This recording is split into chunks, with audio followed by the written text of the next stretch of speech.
All right. Well, good morning or afternoon. It is another Saturday on the Watch Dawgs, our Black Media Network. This week, I don't know where my co-hosts are, but we will have we will still the show must go on. I am Dr. Robert G. Bryant. I am one of your hosts this week and every week for the Watch Dawgs. And so let's hop right into it.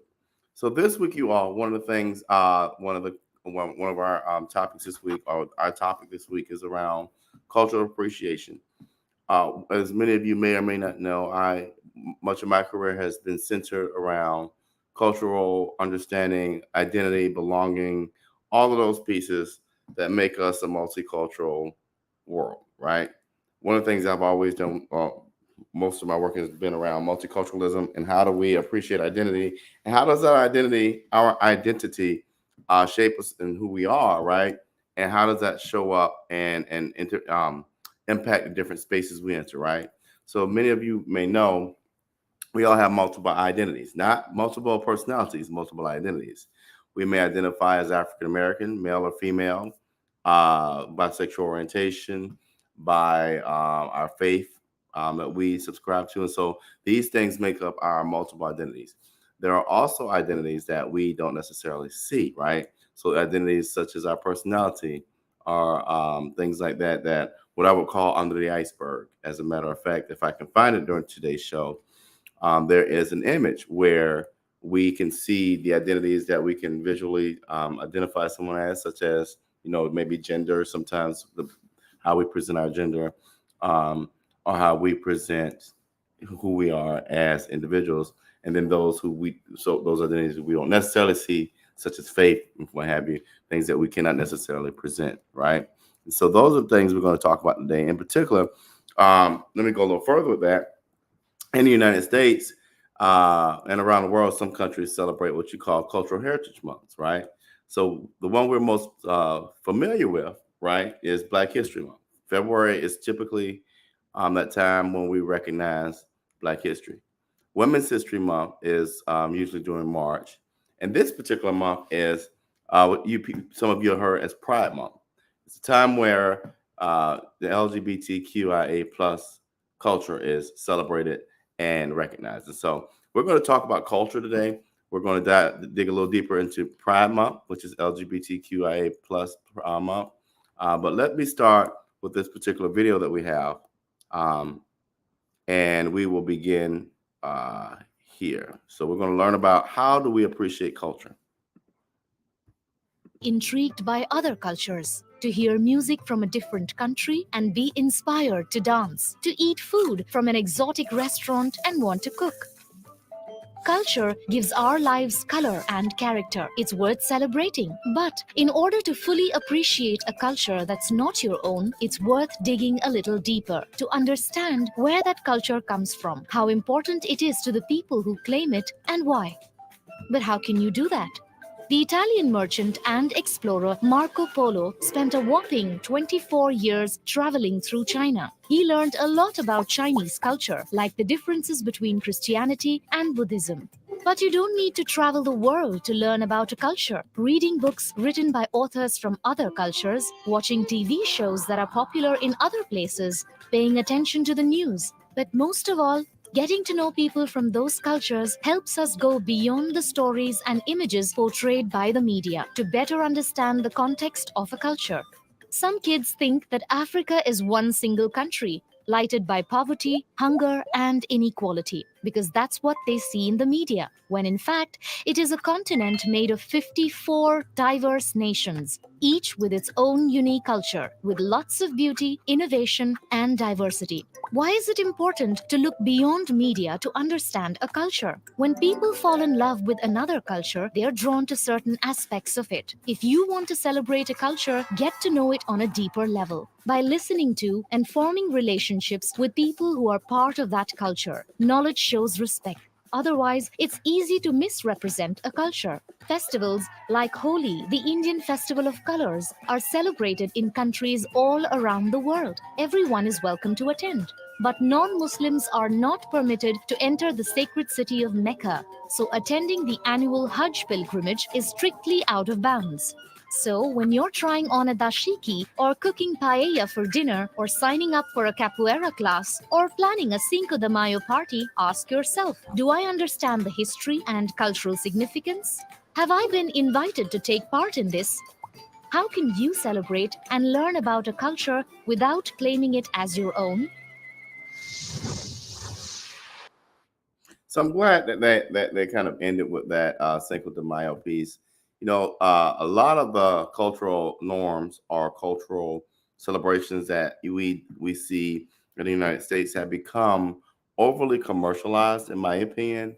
I think everything has become attached to commodity or to the dollar sign. In addition, I believe that we have done a disservice when we have connected gifts and giving to a lot of these things. For example, Christmas and Easter, we have turned it more into a capitalistic engine and less about what that particular cultural piece has meant, right? So Cinco de Mayo is one of those. A good number of us have made that more about drinking and less about understanding what does that mean? What does it mean to be to celebrate Cinco de Mayo in a particular country? Where did it originate from, right? Juneteenth is another thing. We have become so enamored with these festivals and the dances and the food. But what does it really mean to understand Juneteenth? Where did that come from? How do we understand that? And so one of the things I invite our viewers to do is become culturally competent, right? One of the things I love to educate our students on who are coming through higher education and becoming members of our communities, our working communities, right? Professionals, is to understand to not only just celebrate a particular piece or to rally around and engage with these celebrations, but to understand and learn where they come from. How did they become? How do we come to understanding Thanksgiving? What does that mean? Is it really about Thanksgiving or is it about genocide? Right? How do we come to celebrate Halloween? What is that about? Right? Is it more religious or is it more about candy giving? So take a moment to become culturally competent. I'm going to play this video, right? And none of us are 100% culturally competent. But one of the things I encourage people to do is just take a step back and to learn about not only our own cultural norms here in the United States, but others. And I'll tell you about a personal experience that I had in a moment, and then we'll kind of shift into a commercial break. So let's look at this video on cultural competence.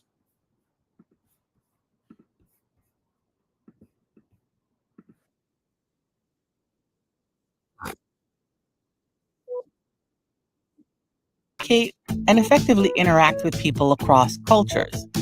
Cultural competence encompasses being aware of one's own worldview and developing positive attitudes toward cultural differences. Cultural competence encourages the acknowledgement and acceptance of differences in appearance, behavior, and culture. Some believe that cultural competence is practiced by merely showing respect to everyone we encounter without considering our own bias. It is impossible to be an expert of knowledge in every culture. Therefore, it is important to admit that you are not an expert. It is through your willingness to ask questions and listen to others' stories that you demonstrate respect. People with diverse racial or ethnic backgrounds, refugees, migrants, and immigrants are all around us. That's the nature of the increasingly diverse world in which we live.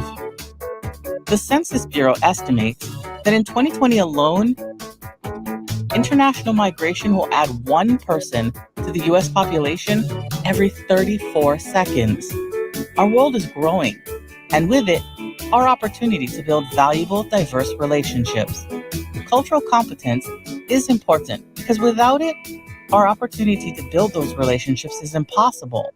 Instead, we'll coexist with people we don't understand, thereby creating a higher risk for misunderstanding, hurt feelings, and bias. Things that can all be avoided. Here are a few ideas that will help improve your cultural competence. 1. Pay attention. 2. Listen. 3. Show interest. Listening to one another, seeking to truly hear them and understand their perspectives is a crucial step toward peace. Extend a Touch has a topic called Cultural Competence, where you can meet other caregivers and exchange ideas about cultural competence. All right. And so what does it mean to be culturally competent, right? So competency as one would kind of frame it, as the skills, abilities, and knowledge one has around a particular thing, right? So, are you competent to be? When someone says, "Are you competent to lead a group?" Right? Do you have the skills, knowledge, and abilities to lead? Are you competent to run a certain set of machinery? Do you have the skills, abilities, and knowledge to operate the machinery? And so, in this regard, what are your skills, abilities, and knowledge to engage with a different culture? And so, that's where we are with that. And so, give me a minute, you all.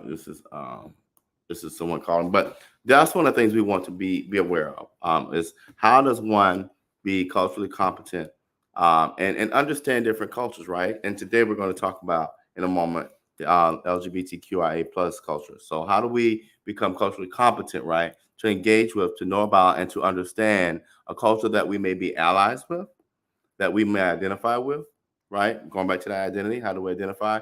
Or that we just don't know anything about, right? And so let me play this commercial. Um, excuse me, and I'll be right back with you.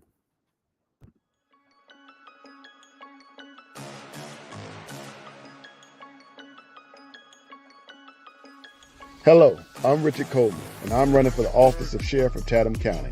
And when I'm elected, I promise to inspect what I expect. Chatham County, it's time for a change, and that change is me, Richard Coleman.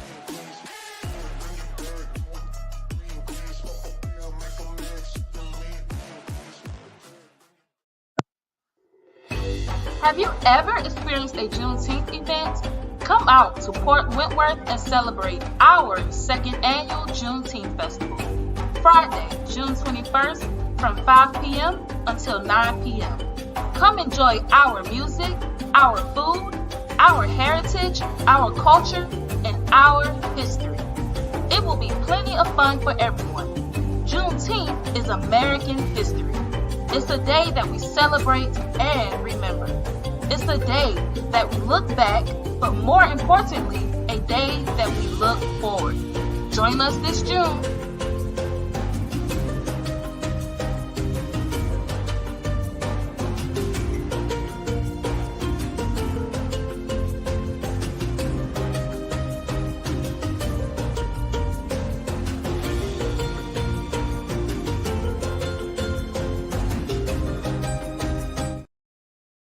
All right, we're back. And so I'm Dr. Robert Bryant. I'm here today talking about Pride Month, right? We're talking about culture. We started this morning talking about what is cultural and what is cultural appreciation. And so what I want to shift us into, again, as I started this with, in the United States, we have different months where we designate time to learn about a particular culture, right? Well, we build our competency around what does it mean to engage with a particular culture. June is the time where we celebrate the LGBTQIA plus culture, right? So you see Pride Month. You'll start seeing Pride celebrations in major cities like Atlanta, San Francisco, New York, Chicago, so forth and so on. Here in Savannah, we actually have a Pride Center where you can go and learn and become educated about the LGBTQIA plus community. And so, as I said, you may not identify with that culture. You have some people who identify with the culture. You have some who are allies. But what I want us to do is to learn a little bit more about and have a good discussion this morning about what it is to be supportive of the Pride community.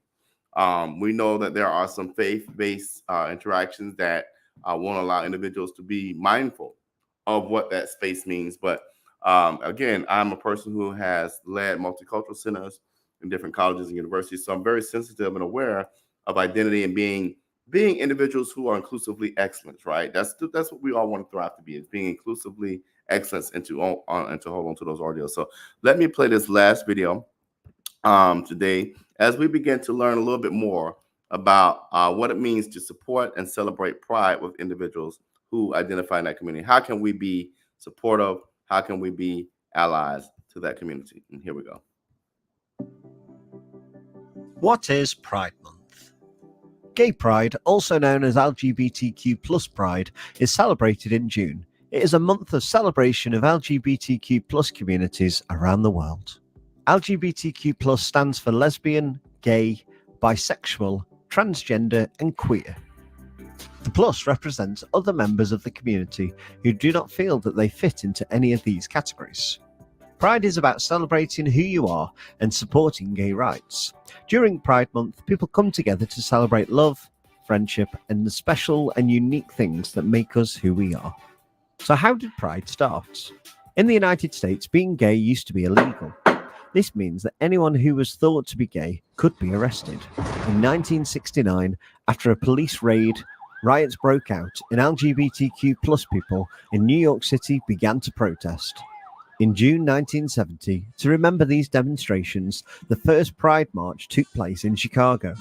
The march now takes place every year.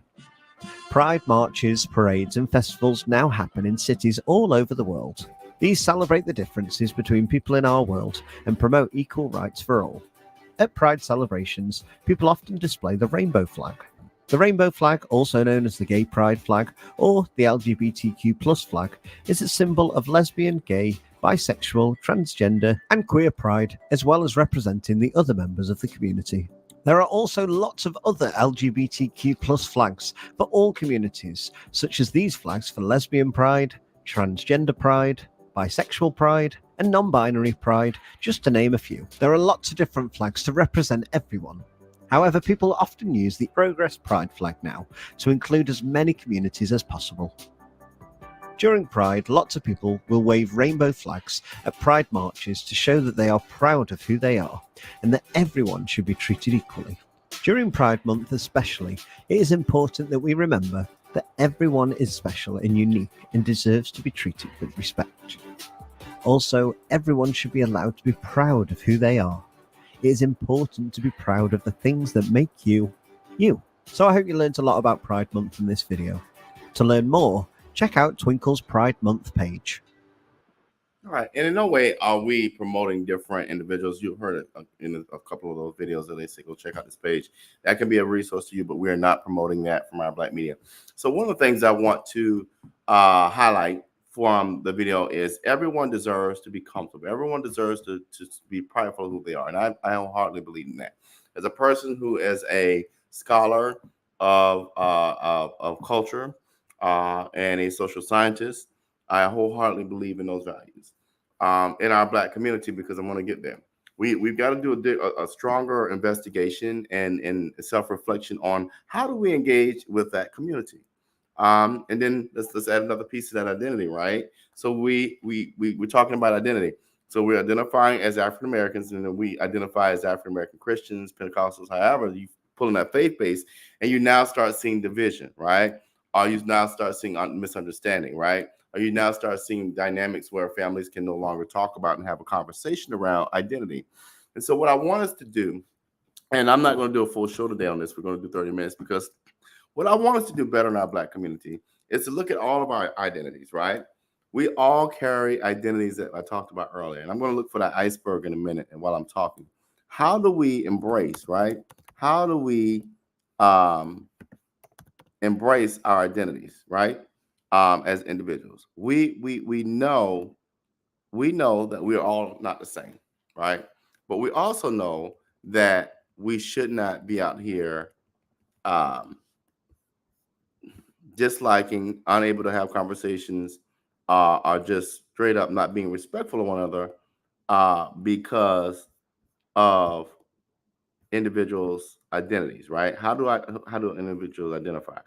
Just because your identity doesn't fit that of another doesn't mean you get to disrespect them, disregard them, or not include them.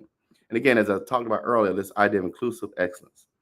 Our goal in this world is to be inclusively excellent, right? To include people, regardless of who they are or how they identify. And so I want us to do a better job in our communities, in particular our Black communities, on how do we be more inclusively excellent with one another. And so I think I may have found an iceberg here, y'all. Let me see if I can get this thing to work. I might have messed myself up here. Oh, come on. All these photos and I can't find a good one that's going to let me work. Okay, let's see. Let's see, y'all. Let's see what we got going on here. I may have found something. Well, I haven't found it, but I will find one by the next time we talk about this topic. But let me go back to that. So our communities, a lot of times what I have seen is, when people or families or churches or what have you, engage with individuals who identify as gay, lesbian, or non-binary. That non-binary word tends to bother people a lot. I'm not fully aware of it, but I'm not going to talk about that today. But being non-binary are not subscribing to what you think a person should subscribe to. In fact, I'm on TikTok quite often. I see individuals who identify, who we would identify as transgender, which they may not identify as that, but they don't carry binary. They don't identify as male or female, right? And that really upsets some people. And I don't understand how in this world that another person's experience, right, another person's personal journey could bother somebody who has nothing to do with that. Or if you have a family member, in this particular instance, I think, let me use Dwayne Wade and Gabrielle Union. They had a son who was assigned male at birth who wanted to do reassignment, who felt that reassignment was best for them. And how people get all up in arms about that or become defensive or angry about that has nothing to do with you. See, what I want us to do is do a better job of becoming culturally competent. When we're culturally competent, when we understand another person's journey, and we understand culture, not just from what we see as what we are receiving from based on how people present, but when we truly have an understanding of culture, we have truly an understanding of another person's journey or another community's journey, then we can have a better connection of how do we cognitively dive in and connect with that piece, right? So, as I said earlier when we started, how does our identity, how who we are, who we present, impact the spaces we enter? If I enter a space where I'm impacting that space because I don't like certain things, that is going to disturb a whole lot of what's going on. And so, are you going to be one who supports, becomes an ally, understands, become more culturally competent? Or are you going to be one who's disruptive, who doesn't understand, and who's there just to cause problems? So I'm going to end on that today. We're not going to take this further because that's a lot to digest, right? I gave you a lot to play with, a lot to digest. But one of the things I do want us to think about is how do we become more culturally competent, and how do we support the communities we're in, support and become allies to the communities we don't necessarily subscribe to or identify with, and to be supportive in those spaces. I'm going to close out today with this piece here. We have an upcoming election in Savannah, Georgia. I am wholeheartedly going to stand with Monica Bowles. This has nothing to do with our today's show, but it has to do everything with what we got to do right in Chatham County. Monica Bowles is someone who I believe is very, not only culturally competent, but is the most prepared person to do the job. This is not an endorsement from our Black media. This is an endorsement from Dr. Robert G. Bryant. The other part of that is this. If everybody on that city council who has done nothing, well, there's only two people in city council that care about our communities, and that's Alicia Miller Blakely and Bernetta Lanier. Outside of those two, if everybody endorsed that other lady, that should give you a red flag. And why am I saying that? We live in a city of Savannah where taxes have been raised, where your property tax has increased by over 20%, where your rent has increased over 50%. And you mean to tell me you're going to go vote for somebody endorsed by those who raise your taxes? Let's wake up. Let's do the right thing. Monica Bowles is the best person. She's the most prepared. She's done the work. She's sat on the Metropolitan Planning Committee. She's an engineer by trade. She knows this stuff, y'all. She knows how to get it done. This city council who endorsed that other lady and endorses Trump wants nothing but more money for their pockets and less effective for our communities. They want to take away our Black communities. These are the Trump folk that just want to hurt our communities. Monica Bowles is better than that. Let's get Monica Bowles elected in the 8th district. And I want to play her commercial because I wholeheartedly believe in Bowles for Chatham County. Chatham County, we have some growing pains that affect our health and our wealth. That's why the race for the Chatham County Commission seat is not a popularity contest. It's a job interview, one that requires a proven track record. My name is Laureen Monica Bowles. I have served 33 years as a stormwater engineer and city planner. I've raised millions of dollars to create jobs and build affordable housing. Vote for the candidate with education and experience. Vote Laureen Monica Bowles, Chatham County Commissioner, District 8. Paid for by the committee.